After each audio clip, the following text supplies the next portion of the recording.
They share your space, your quiet moments, the thin walls echoing their secrets.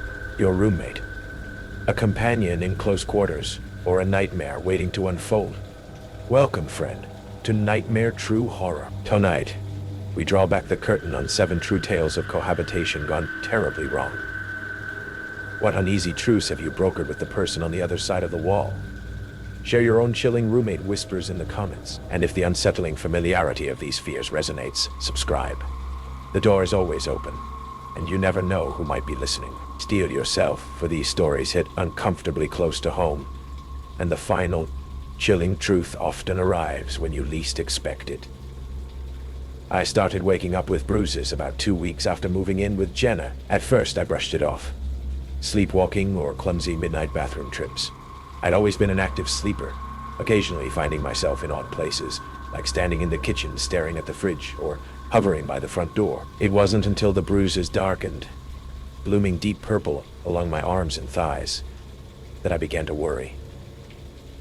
Jenna was sympathetic but distant. She'd moved in a month earlier, answering my Craigslist ad. Quiet and reserved, she was an ideal roommate. Neat, respectful, and rarely home. Her late-night shift at the hospital meant we barely interacted. It was almost like living alone, except for occasional notes reminding me of chores or bills. But the bruises kept appearing, painful and unexplained, their origins haunting me. Sleepless nights multiplied, my anxiety escalating. One night, insomnia led me into the kitchen at 3 a.m. Jenna's door was ajar, unusual, since she usually kept it tightly shut. Curiosity, or perhaps paranoia, pulled me inside. On her bedside table lay a journal, open, pages covered in hurried handwriting. My name jumped out repeatedly. Heart racing, I scanned the entries. Emma walked again tonight, stood at the edge of my bed for an hour. She didn't move, just stared blankly. It was chilling. Bruises appeared on Emma's arms today. I must stop her from leaving the apartment. She almost unlocked the front door. Each page described incidents I couldn't recall, each more disturbing. Jenna meticulously noted times, movements, my vacant stares, my whispered conversations with someone unseen. My hands trembled. Nausea twisted my stomach.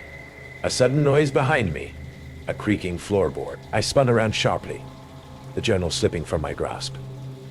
Jenna stood in the doorway, pale, exhausted. "You found it," she said flatly.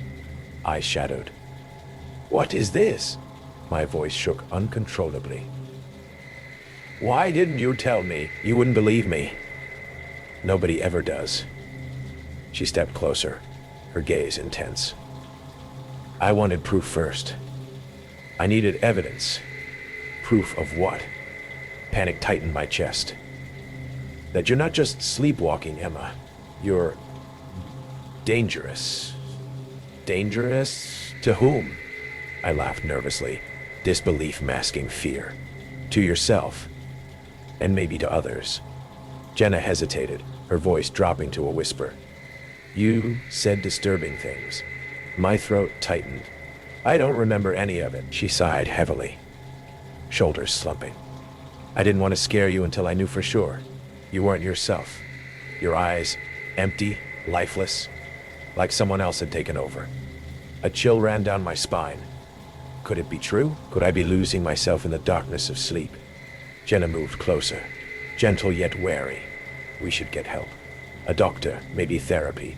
Suddenly, a flash of rage ignited in me, foreign and uncontrollable. I shoved her roughly, sending her crashing into the dresser.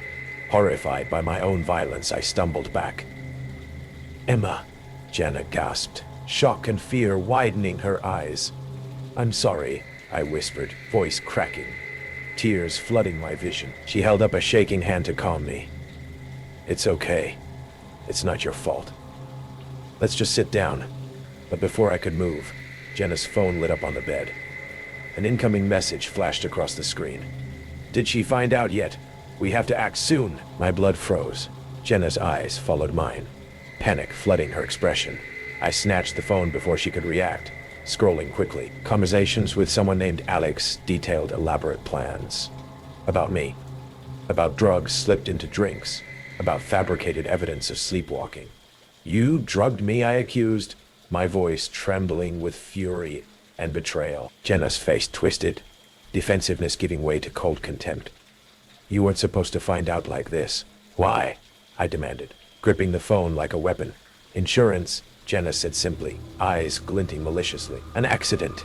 Your instability well documented. A hefty payout. Simple enough. She lunged toward me, desperate and fierce. We struggled violently, knocking furniture aside. Her hands clawed at me, nails leaving fresh trails across my arms. Summoning every ounce of strength, I managed to push her back. Jenna stumbled, crashing to the floor, striking her head sharply against the bedpost. Silence filled the room as Jenna lay motionless. Heart hammering. I dialed emergency services, words choking in my throat. The police arrived swiftly, taking Jenna unconscious and handcuffed. Her accomplice, Alex, was arrested soon after, revealing a scheme far darker than I'd imagined. They'd targeted vulnerable individuals before, profiting from tragedy disguised as accidents. Months later, bruises faded, but nightmares lingered. Trust became fragile, sleep elusive, and in the quiet moments, alone at night, I still wonder if Jenna's claims held some truth, if perhaps a hidden darkness within me waits quietly, patiently, ready to awaken again. I never thought much about Marcus's gloves at first. Blue nitrile like the ones doctors use, always pulled on with methodical precision before he cooked or washed dishes. It seemed like a quirk, maybe even admirable. Who doesn't want a clean roommate? Germophobe, I told my sister when describing him over the phone. But otherwise perfect, quiet, pays rent early, keeps to himself. A dream roommate for a graduate student drowning in thesis work. The apartment was more than I could afford alone after my previous roommate moved out suddenly, and Marcus answered my online ad within hours. He moved in on a Tuesday in October, bringing surprisingly few possessions. Just clothes, books, and an impressive collection of kitchen knives in a leather roll. I am something of a cooking enthusiast, he explained, carefully arranging them in the drawer by size. In retrospect, I should have noticed how he caressed each handle, how his eyes lingered on the blades a beat too long. The first odd thing, beyond the ever-present gloves, was his bathroom schedule. Every night at exactly 11:30, he'd spend precisely 45 minutes in there. The shower would run the entire time, steam billowing out when he finally emerged, skin pink from the heat. There was something ritualistic about it, almost religious in its consistency. Deep clean, he explained once when I jokingly asked if he was recreating a spa in there. He didn't laugh, just offered that tight smile that never reached his eyes.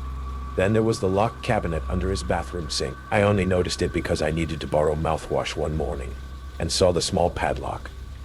When I mentioned it casually over breakfast, his hand froze midway to his mouth, fork suspended. I keep expensive medications in there, he said after a pause that stretched just a moment too long. Had a roommate steal them once. I nodded, embarrassed for prying. But that night, I heard the cabinet opening, the distinct metallic scrape of that padlock, then the shower running, at 2 a.m., well outside his normal schedule. The next morning, bleary-eyed from interrupted sleep, I noticed a strange chemical smell in the kitchen, like bleach but sharper, more industrial. Marcus was already gone for a shift at the University Medical Center, where he worked as a research assistant in the pathology department. You're being paranoid, my friend, Ellie said, when I mentioned these observations over coffee that afternoon. So he likes cleanliness and privacy, after your last roommate who never showered and ate your food. Isn't this an upgrade? She was right, of course. Marcus was polite, paid on time, and never bothered me. The gloves were just a quirk. The locked cabinet was his business. The night showers were probably stress relief from his intense job. Then came Thanksgiving break. Marcus mentioned he'd be visiting family for 4 days, and I had the apartment to myself. The freedom was exhilarating after months of tiptoeing around his precise routines. On the third night, the kitchen sink clogged. Dirty water pooled around dishes I'd neglected, and no amount of plunging helped. With a sigh, I opened the cabinet beneath to access the pipes, thinking I could at least try basic repairs before calling maintenance. That's when I saw it. A dark, reddish-brown stain on the inside of the cabinet, underneath the P-trap. I touched it with a paper towel. It came away damp, fresh, The metallic smell hit me immediately, unmistakable and primal. Blood. My heart hammered against my ribs as I shined my phone flashlight deeper into the cabinet. More stains tracked toward the back, some older and darker. I followed them to a seam in the particle board. A false back panel. It shifted when I pressed it. Behind it was a small space that shouldn't have existed. A pocket between our apartment and the neighboring unit's plumbing access. Inside, a plastic container filled with small cloudy jars. A leather case similar to his knife roll. A stack of driver's licenses bound with a rubber band. I shouldn't have touched anything. I should have called the police immediately.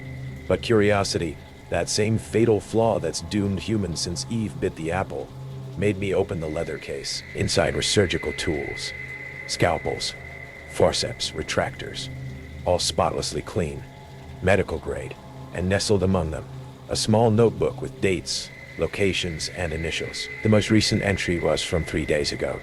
SM, Greenhaven Park, 10:45 p.m. Complete. The sound of keys in the front door froze my blood. I shoved everything back, slammed the cabinet closed, and was standing at the sink, pretending to wash dishes when Marcus walked in, 4 days early. Snow dusted his dark coat. His eyes flicked to the cabinet below the sink, then back to me. "Pipes acting up?" he asked, his voice perfectly level, friendly even. Yeah, my own voice sounded distant, strained, just a clog, nothing serious. He nodded, setting down his overnight bag. "I can fix that. I'm good with pipes." He moved toward the kitchen, reaching into his pocket. For a moment, I thought he might pull out a wrench or plumbing tool. Instead, he withdrew a pair of his blue gloves. "You have dinner plans tonight, Alex?" he asked, snapping them on with practiced precision. The sound echoed in the suddenly silent apartment. "I was thinking of cooking, to thank you for being such a understanding roommate." The emphasis he placed on understanding made my skin crawl. Did he know what I'd found? Had he come home early because he suspected something? "Actually, I'm meeting Ellie." I lied, already backing toward my room. "Big paper due Monday, going to study at our place." Shame. He opened the knife drawer, selecting one with methodical care.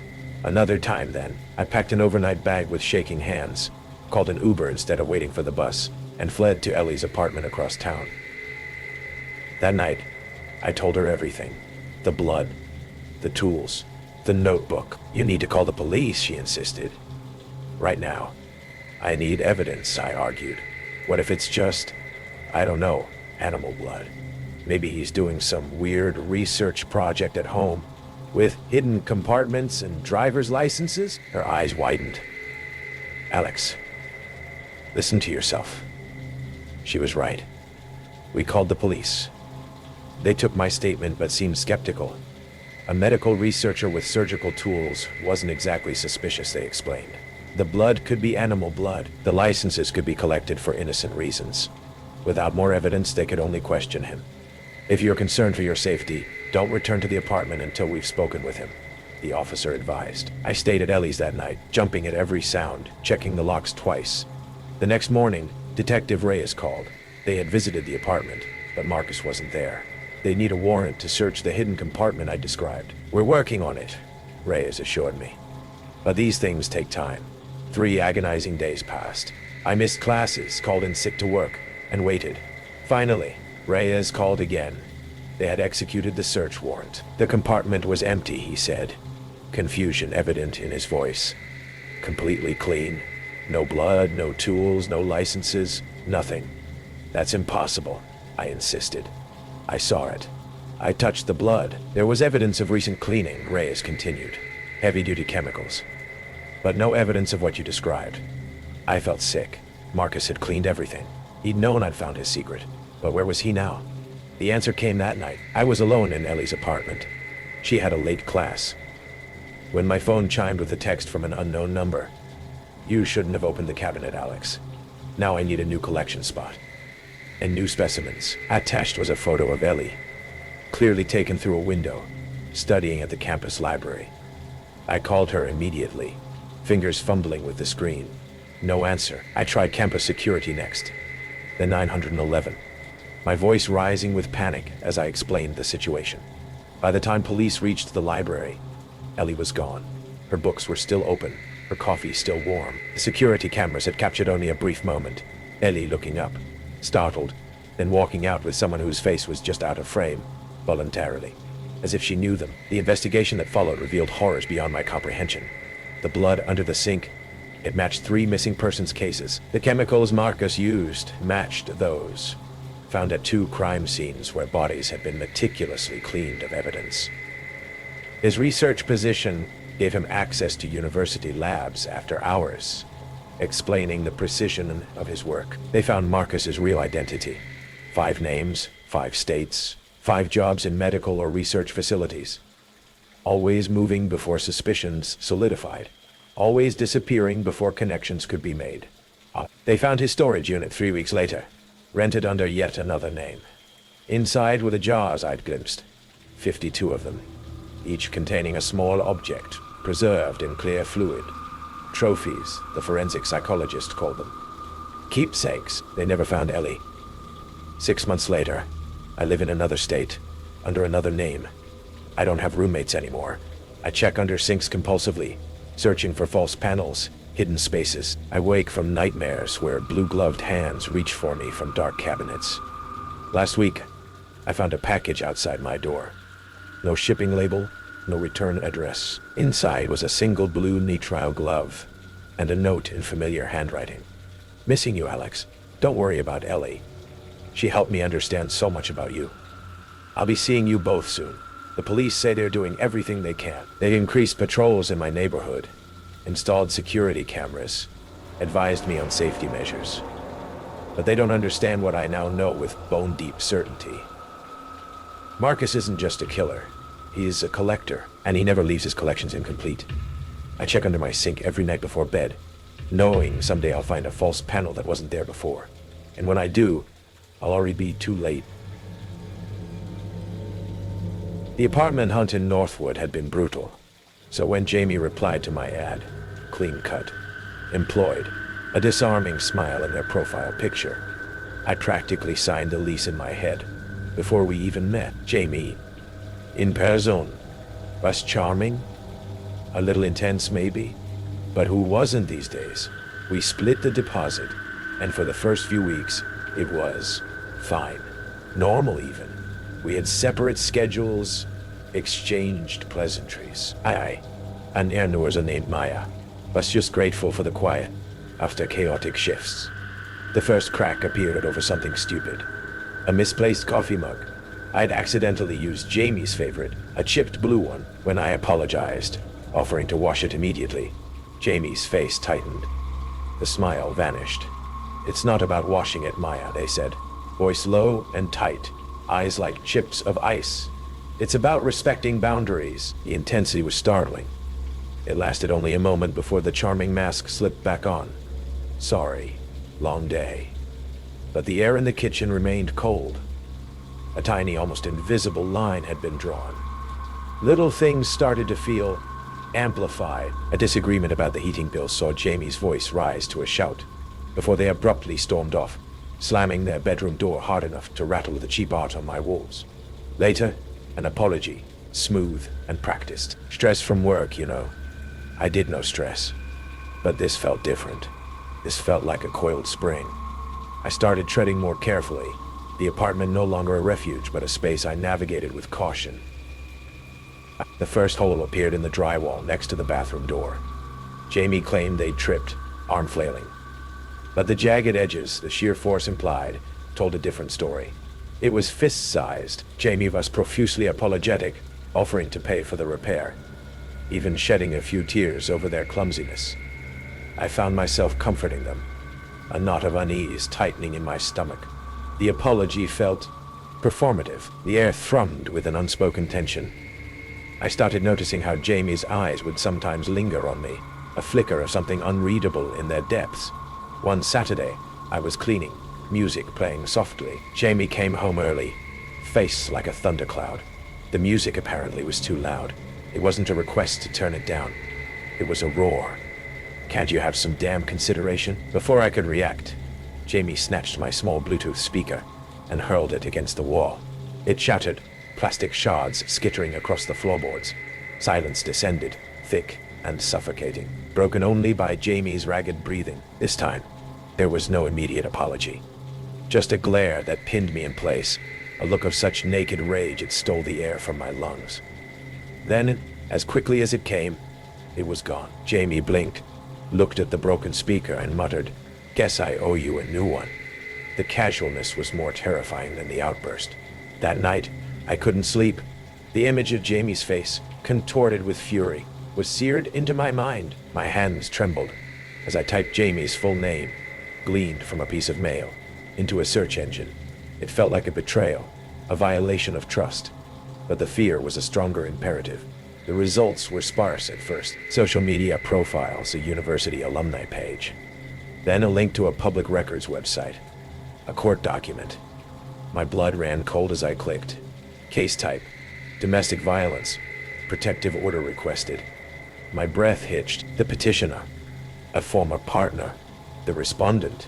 Jamie. The details were sickeningly familiar.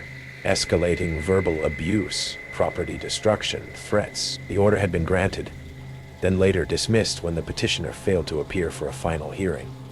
Maybe they'd been too scared. My apartment, my supposed sanctuary, suddenly felt like a cage with a predator. Every creak of the floorboards, every sigh from Jamie's room, sent jolts of adrenaline through me.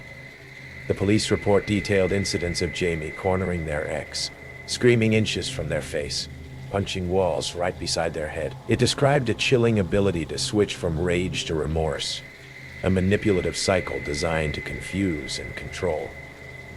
I was living with a carefully curated facade, and the monster behind it was starting to show. I knew I had to leave. But how? The lease, the shared space, Jamie's unpredictable temper. It was a minefield. I started subtly packing a small emergency bag, hiding it in my closet. I confided in my friend Lisa, who urged me to get out immediately. "Maya? People like that don't just get better," she'd said, her voice tight with concern. Jamie sensed the shift in me, the new distance. Their good moods became rarer, their scrutiny more intense. "You've been quiet lately, Maya. Everything okay?" "Maya? Everything okay?" The question, seemingly innocent, felt loaded. A test. The climax came on a rainy Tuesday. I'd arranged to stay with Lisa, planning to move my things out when Jamie was at work. I was just zipping up my suitcase when Jamie walked in. I hadn't heard them come home. Their eyes, dark and stormy, went from my face to the suitcase, then back to my face. The charming mask didn't just slip. It shattered. "Going somewhere?" The voice was deceptively soft, a silken thread. I was just organizing some things," I stammered, my heart pounding against my ribs like a trapped bird. Jamie took a step closer. The air crackled. "Don't lie to me, Maya."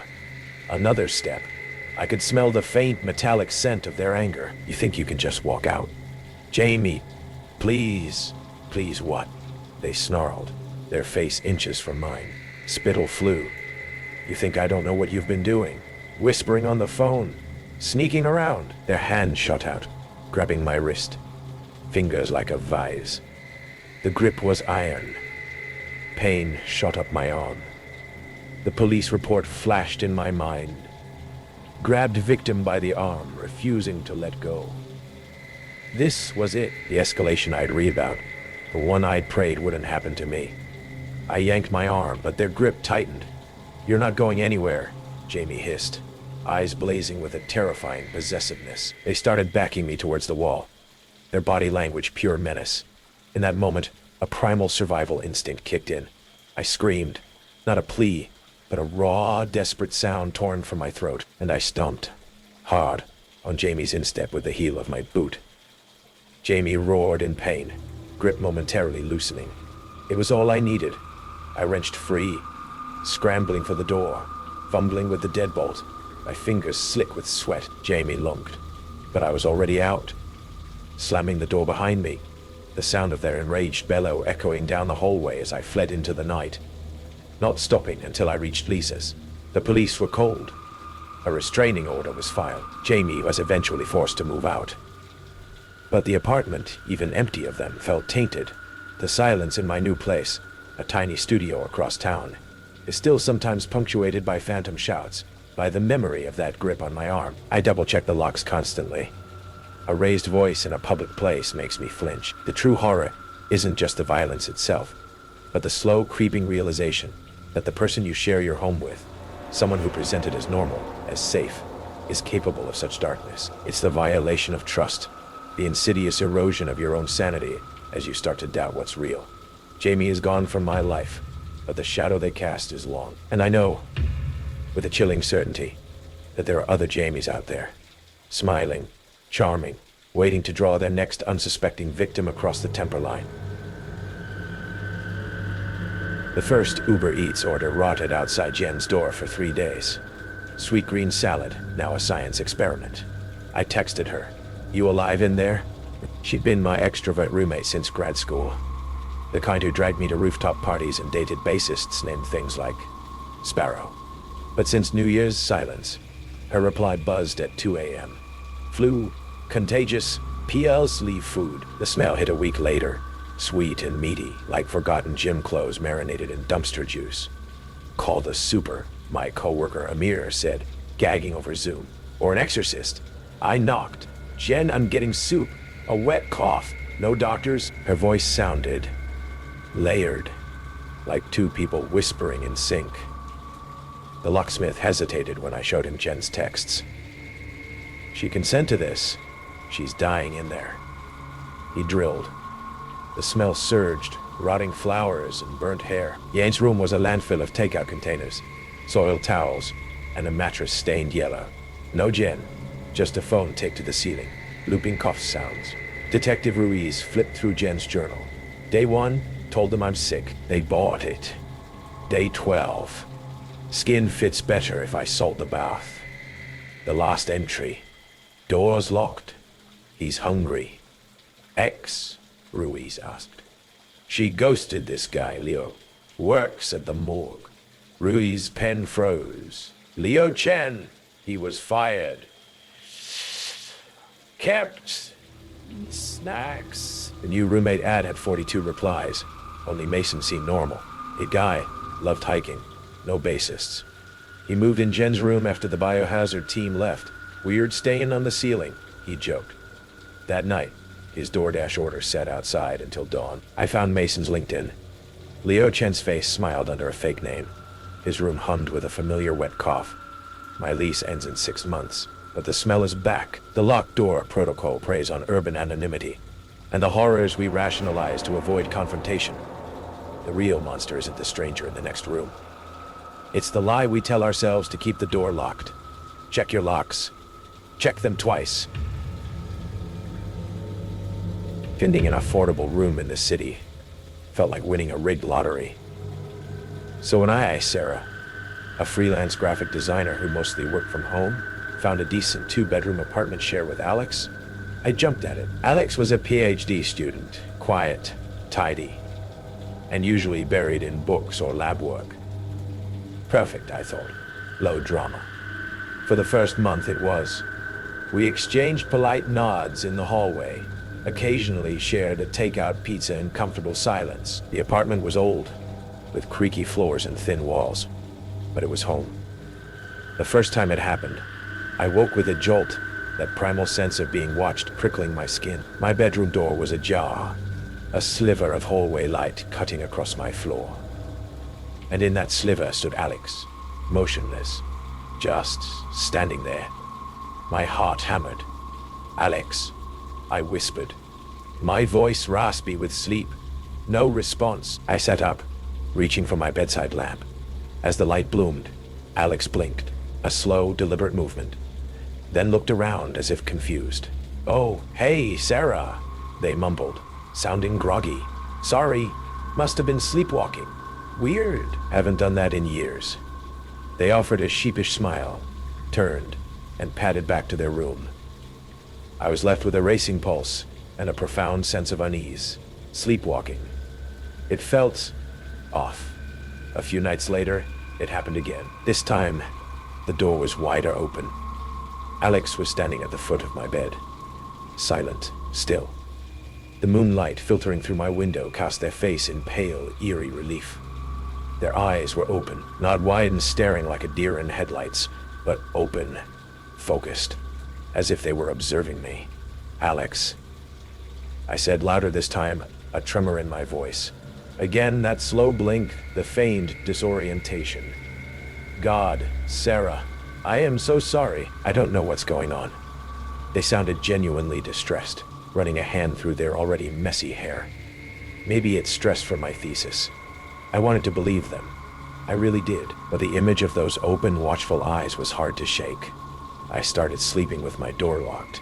It was an old, flimsy knob lock, easily picked, but it was something. The nights became fraught with a new tension. Every creak of the floorboards outside my room, every sigh of the old building settling, sounded like Alex approaching. My own sleep grew shallow, fractured. I'd wake up at the slightest noise, heart pounding, straining my ears in the darkness. Then came the night with the scissors. I jerked awake, that familiar cold dread washing over me. My door, despite being locked, was open. Alex was there, standing beside my bed, so close I could hear their soft, even breathing. And in their hand, glinting dully in the faint light from the street, was a pair of large kitchen shears, the ones we kept in a block on the counter. They weren't holding them loosely. Their grip was firm. My breath caught in my throat. This wasn't just unsettling anymore. This was terrifying. "Alex!" I shouted, scrambling backwards, my voice cracking. They flinched as if startled by the loud noise. The scissors clattered to the floor. Alex looked down at them, then at me, their face a mask of what looked like genuine horror. "Oh my God, Sarah, I don't... What was I doing?" Tears welled in their eyes. I must have been dreaming. I sometimes have vivid dreams. The apology was a torrent, full of self-recrimination and promises to see a doctor. But those open, focused eyes before I shouted, they didn't look like someone dreaming. They looked like someone seeing. I didn't sleep at all that night. The next day, Alex was a wreck of apologies and concern, even showing me a printout for a sleep clinic appointment. I tried to act understanding, but a cold knot of fear had taken permanent residence in my gut. I started researching parasomnias, sleepwalking with aggression. The articles were clinical, detached, but some described rare cases of complex behaviors, even violence committed while asleep, with the person having no recollection. Could that be it? Or was this something far more sinister, cloaked in a convenient medical excuse? The sleepwalking incidents became more frequent. Sometimes Alex would just stand in the doorway. Other times they'd be closer. Once, I woke to find them touching my hair.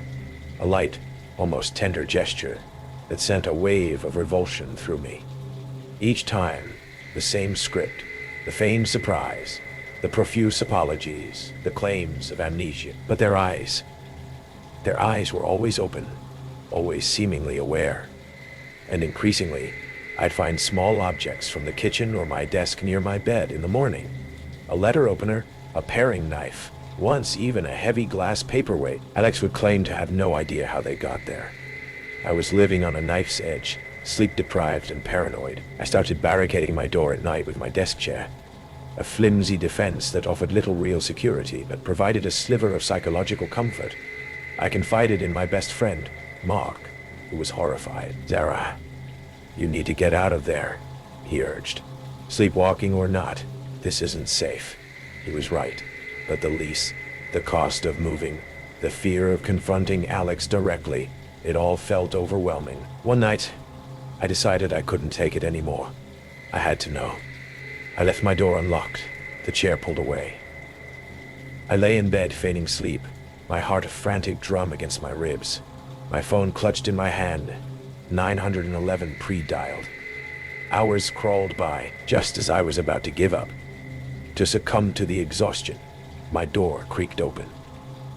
Slowly, silently. Alex glided in, a shadow detaching itself from the deeper darkness of the hallway. They moved with a quiet confidence that belied any claim of somnambulism. This time, they held one of the heavy chef's knives from the kitchen block, its polished surface catching a stray sliver of moonlight, making it gleam like a predator's tooth. They approached my bed, step by silent step. I could see their face clearly now, eyes wide open, fixed on me with an unnerving intensity. There was no confusion there, no sleepiness, just a cold, calculating focus. They stopped beside my bed, raising the knife slowly. This wasn't a dream. This wasn't sleepwalking. This was something else. My scream was a raw, ragged sound, tearing through the suffocating silence of the apartment. As I scrambled away, Alex didn't wake up. They didn't look surprised or horrified. Instead, a flicker of something dark and knowing crossed their face. Annoyance? Disappointment? "You were supposed to be asleep," Alex whispered, their voice devoid of any previous warmth or confusion, flat and cold as a winter stone. The next moments were a blur. My scream had been loud enough. My scream had been loud enough. My downstairs neighbor, a burly construction worker, was already pounding on the apartment door, alerted by the commotion. Alex, startled by the sudden intervention, dropped the knife. The spell, if there ever was one, was broken. The police came. Alex, reverting to the confused, sleep-deprived persona, claimed it was another, more severe sleepwalking episode, denying any intent. There were no visible injuries on me, just my word against theirs. They were taken for a psychiatric evaluation. But the ambiguity of the situation, the sleepwalking defense, made things complicated. I moved out the next day, leaving everything behind that I couldn't carry in 2 bags. The police found Alex's search history later. Weeks of searches, undetectable poisons, how to stage an accident, sleepwalking and criminal responsibility, and chillingly my name, linked with terms I couldn't bear to read. Yet the motive was never fully clear. A simmering resentment? A possessive obsession? Or just the cold, thrill-seeking curiosity of a budding psychopath? I sleep with the lights on now, in a new apartment with multiple locks. Every creak, every shadow, sends my heart racing. The image of Alex standing over me, knife raised, eyes open, and focused in the dark, is seared into my memory. Because the truest horror isn't always a monster you can name. Sometimes, it's the person sleeping in the next room, their eyes wide open in the darkness, watching, waiting. Boats ordered the same thing. Black coffee, eggs over easy, no small talk. He'd slide a crisp $20 across the counter, no change needed, and leave before I could say much. His hands were rough, knuckles scarred, and he wore a faded jacket that smelled faintly of motor oil. I figured him for a drifter, maybe a mechanic, but something about his stare, too focused, too still, made my skin crawl. I kept a smile on, though. Bills to pay and all. One night, wiping down the counter, I noticed Boots lingering longer than usual. His coffee sat untouched, steam curling into the air. He was scribbling in a small notebook, his pen scratching like nails on wood. I glanced over, catching a glimpse of sharp, jagged handwriting. Names, dates, addresses. My address. My heart stuttered. He snapped the notebook shut, his eyes locking onto mine, cold and unblinking. "Night, Sarah," he said, my name sounding wrong in his mouth. He left, the bell above the door jangling. I shook it off, told myself I'd misread the page, but sleep didn't come easy. The next shift, I found a folded note tucked under a sugar shaker at his booth. No words, just a crude sketch of the diner's layout, with an X over the back door. My hands trembled as I stuffed it in my apron. I showed it to my coworker, Lenny the cook, who laughed it off. "Some weirdo's prank," he said, flipping burgers. But his eyes darted to the back door, and he locked it before we closed. The following week, Boots didn't show. The booth felt empty, the diner too quiet. I was mopping up around midnight when the power flickered, the jukebox cutting mid-song. A low githumpum came from the back door, like something heavy brushing against it. I froze, mop dripping, the air suddenly thick. Lenny peeked through the kitchen, passed through, his face pale. "Probably a raccoon," he muttered, but he grabbed a cleaver. I crept to the door, heart pounding, and peered through the glass. Nothing but darkness, the lot swallowed by fog. Then a faint e-scrape, metal on metal, slow and deliberate. I backed away, dialing the sheriff. The line crackled, then died. The e-scrape came again. Closer, from the walls now, like someone circling the diner. Lenny hissed for me to hide, but before I could move, headlights flooded the lot. 2 black SUVs screeched to a stop, and 4 people in dark suits spilled out, badges glinting. FBI. They banged on the door, shouting, "Sarah Miller, we need to speak with you." I unlocked the door, legs shaking. The lead agent, a woman with a tight bun and sharper eyes, held up a photo. It was Boots, but older, gaunt with a name. "Daniel Crane, you know this man?" she asked, her voice clipped. I nodded, my throat dry. "Has been coming here, calls himself John." Her face hardened. "That's not his name, and he's not who you think." They sat me down, Lenny hovering nearby. Agent Reyes explained. Crane was a fugitive, wanted for a string of murders across 3 states. He targeted small-town diners, picking victims, waitresses, always young, always alone. He'd watch them, learn their routines, then strike. "He's been using your diner as a base," Reyes said, showing me a grainy photo of Crane outside, watching the building. "And he's got your name, Sarah. Your real name." My stomach lurched. I'd never told him my full name, just Sarah. The notebook, the sketch, my address. It wasn't a prank. Reyes handed me a file. Missing persons reports, women like me, all linked to places Crane frequented.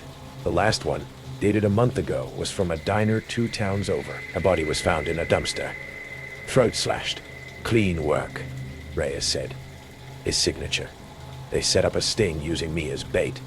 I worked my shifts hard in my throat while agents watched from unmarked cars. Every clink of a glass, every shadow in the lot, made me jump. 3 nights in, Boots, Crane, came back. He sat in his booth. Same order, same cash. But his eyes were different, hungrier, fixed on me as I poured his coffee. My hands shook, the pot clattering. He smiled, thin and sharp, and slid a napkin across the counter. On it, in that jagged scroll, "Tonight," I signaled the agents, my pulse roaring. They moved in, silent, but Crane was faster. He lunged over the counter, knife flashing, aiming for my throat. I dove behind the register as Lenny swung his cleaver, catching Crane's arm. The diner erupted, agents shouting, glass shattering. Crane bolted for the back door, but they tackled him, cuffs snapping on his wrists. His eyes found mine, unblinking, promising something worse than death. The FBI took him away, but the diner never felt right after. I quit. Moved to St. Louis, got a desk job. They found Crane's notebook in his car, pages of names, mine circled in red, with dates and times I'd been alone. He'd been planning it for months, waiting for the perfect night. His motive was simple. Control, the thrill of the hunt, the power of taking a life no one would miss. Last week, a letter arrived at my new apartment. No return address, postmarked from a prison I didn't recognize. Inside was a Polaroid of me, taken that night in the diner, my face pale as I poured his coffee. On the back, in his handwriting, "We'll see you soon." Crane's locked away, but I check my doors, keep a knife under my pillow. Every creak, every flicker of light, feels like him, biding his time, waiting for tonight to come again. The city's noise can't drown out the quiet of that diner, the way his eyes pinned me. I'm safe, they say, but I know he's out there, or someone like him, watching for the next name to circle. My first impression of Meg wasn't unusual. Quiet, polite, with a smile that never quite reached her eyes. She answered my Craigslist ad for a roommate within hours of posting, offering 6 months' rent up front in cash. In hindsight, that should have been my first warning. I prefer her to keep things simple, she explained, when I asked for her social media to vet her. No Facebook, no Instagram, just a clean living situation with someone respectful. She had references, written letters from previous landlords, and a steady job at a small bookstore downtown that didn't require much background checking on my part. Besides, her half of the rent would help me finish my degree without drowning in more student loans. The moving process took less than an hour. She owned almost nothing. A suitcase of clothes, a small box of books, and an old leather journal she kept at her bedside. No photos, no mementos, nothing to suggest a life before she appeared at my door. "Don't you want to decorate your room?" Don't you want to decorate your room? I asked after her third night. The blank white walls made her space feel like a hospital room or prison cell. I like it empty, she replied, eyes focused on the book in her lap. It helps me think. Those first few weeks established a pattern. Meg woke at precisely 5:30 a.m., showered for exactly 8 minutes, and left for work by 6:15. She returned at 5:45 p.m., cooked a simple dinner, always with fresh ingredients, never leftovers, and retreated to her room by 8:00. Rinse and repeat. The consistency was almost mechanical. I initially appreciated her predictability. My last roommate had been a chaotic disaster of unpaid bills and midnight parties. Meg was the opposite, orderly to the point of obsession. She never received mail, never had visitors, and never used our Wi-Fi. I would have wondered if she was hiding from law enforcement if she wasn't so painfully, deliberately boring. The bathroom incident happened about 2 months in. I came home early from class with a migraine to find the door locked, the shower running. I knocked, needing my medication urgently. Just a minute, Meg called over the water. I pressed my forehead against the cool hallway wall, waiting. 5 minutes passed. 10. The water kept running. Meg, please. I really need to get my pills. I pleaded. The water shut off abruptly. When she emerged wrapped in a towel, something about her appearance made me step back. Her dark hair was plastered to her skull, and rivulets of water ran down her neck. But it wasn't just water. There was something else, a pinkish tinge swirling down the drain. Sorry, she muttered, slipping past me. All yours. Inside the bathroom, the mirror was wiped completely clear of steam. A perfect circle cleared in what should have been a fogged surface. The shower walls gleamed as if freshly scrubbed. Not a single hair remained in the drain. It was cleaner than before she'd used it. That night, I heard her pacing in her room, footsteps tracing the same path. Window to door, window to door. At 3 a.m., I finally texted my best friend Aiden. My roommate's weird off. No digital presence. No friends. Acts like she's never used technology before. I Googled her, and nothing comes up. His response came immediately. Serial killer or alien. Either way, rip. Either way, rip. I laughed it off. But something about Meg's methodical existence nagged at me. The next morning at breakfast, I tried engaging her. So where are you from originally? I asked casually. Her spoon paused halfway to her mouth. Nebraska, she replied after a beat too long. Whereabouts? Small town. You would know it. Her tone closed the conversation. Later that week, I noticed Meg had left her leather journal on the kitchen counter, the first time I'd seen it outside her room. The temptation to peek was overwhelming, but as I reached for it, the front door unlocked. I jumped back as if burned. Meg stood in the doorway, eyes fixed on the journal, then on my guilty face. Were you going through my things? Her voice was soft, but had an edge I'd never heard before. No, I just noticed you left it out. I wasn't. She crossed the room in 3 quick strides, snatching the journal. I need you to respect my privacy. Something flashed in her eyes. Not anger, but fear, of course. I'm sorry, I stammered. That night, I heard her on the phone for the first time. A hushed, urgent conversation that stopped the moment I approached her door. 2 days later, I was grabbing coffee downtown when a community bulletin board caught my eye. Plastered among concert flyers and lost pet notices was a missing persons poster, its edges yellowed with age. The photo stopped my breath cold. It was Meg. Younger, with longer hair and a genuine smile I'd never seen, but undeniably her. Missing. Michelle Ellis, the poster read. Last seen October 15th, 2006. My coffee slipped from my fingers, splattering across the tile floor. Several customers turned to stare as I fumbled for my phone, hands shaking as I snapped a picture of the poster. You okay? The barista asked, handing me napkins. I nodded mutely, mind reeling. 2006. 15 years ago. The girl in my apartment should be in her 30s now, but Meg couldn't be older than 22. I Googled Michelle Ellis missing 2006 from my car. Dozens of results appeared. News articles, true crime forums, even a dedicated website maintained by her parents. Michelle had vanished while walking home from her retail job in Salem, Oregon. Her case went cold after police found her purse in a ditch 10 miles outside town. One detail hit me like a physical blow. Michelle's car, found abandoned at a rest stop, contained a half-finished application for a bookstore job. I drove home in a daze, torn between confronting Meg and calling the police. What if Meg had done something to Michelle, or was somehow involved? But why would she keep the same appearance, work at a similar job? My apartment was dark when I returned. Meg's door stood ajar. Another break in her meticulous routine. I approached cautiously, heart hammering against my ribs. "Meg?" I called softly. No answer. I pushed the door open wider. Wider? Her room was exactly as minimalist as always, except now her leather journal lay open on the bed. Beside it sat an old flip phone I'd never seen before. The journal was filled with precise, methodical entries, each dated with military precision. I flipped to the most recent page, October 12th. She knows. Saw her looking at the bulletin board. Preparations must be accelerated. Passports arrive tomorrow. Last payment scheduled. We'll be gone before she can act. Cold dread washed over me. I heard movement in the bathroom. The sound of the medicine cabinet closing. I shoved the journal into my bag and retreated to my room, locking the door. For an hour, I huddled on my bed, straining to hear Meg's movements. When my phone buzzed, I nearly screamed. It was Aiden. "Did more digging on your roomie. Weird coincidence.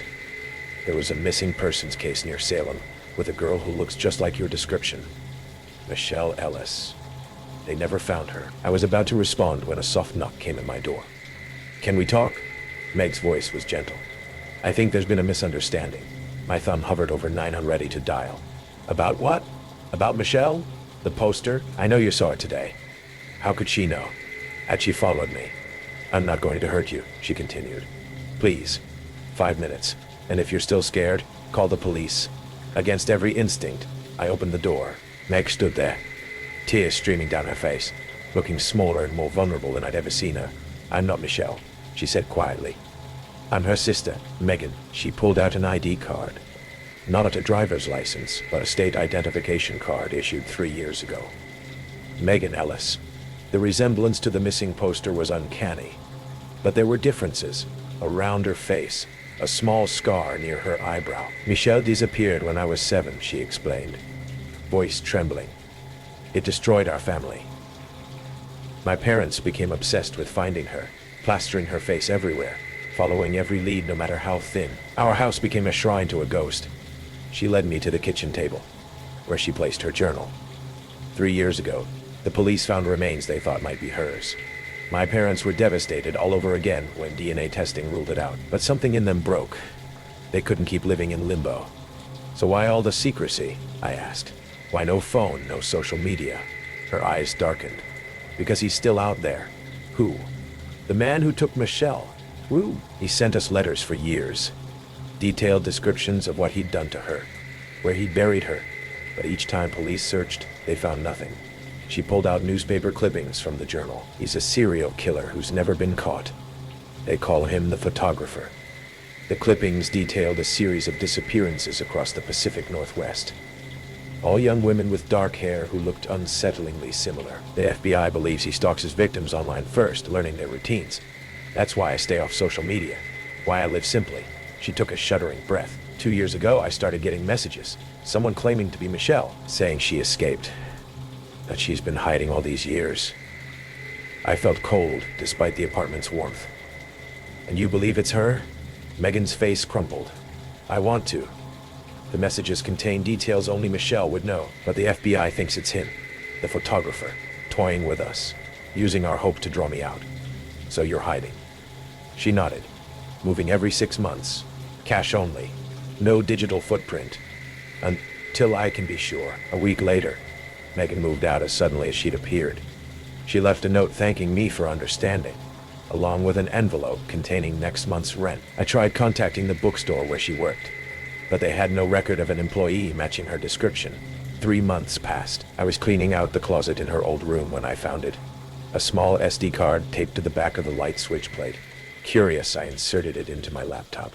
It contained hundreds of photos, surveillance images of me, sleeping, studying at the library, having coffee with Aiden, and interspersed among them, selfies of a woman who looked exactly like both Megan and Michelle, but with hollow eyes, and an unsettling smile. The final image was taken in my bedroom while I slept. Dated the night before Megan left. On the back of my headboard, invisible from my vantage but clear in the photo, someone had etched a message. The photographer thanks you for watching over his favorite subject. She always comes home eventually. I moved out that same day. Changed my name, my number, my appearance. I never reported what I found. Who would believe me? Sometimes the sisters appear in my dreams, their faces merging into one, asking why I didn't see what was right in front of me. Last week, my new roommate commented on how photogenic I am when I don't know I'm being watched. I've started checking the light switch plates in every room. The lease may end, but the unease lingers. 7 glimpses into the darkness that can bloom behind closed doors. Did any particular shadow stretch too close to your own experiences? The true horror, often, is the slow reveal of the familiar becoming monstrously strange. Wouldn't you agree? Which tale will keep you glancing over your shoulder tonight? Voice your disquiet in the comments. We're all ears. If these intimate terrors have found their mark, subscribe to Nightmare True Horror and like this video. Until the next shared space turns sinister, lock your doors carefully.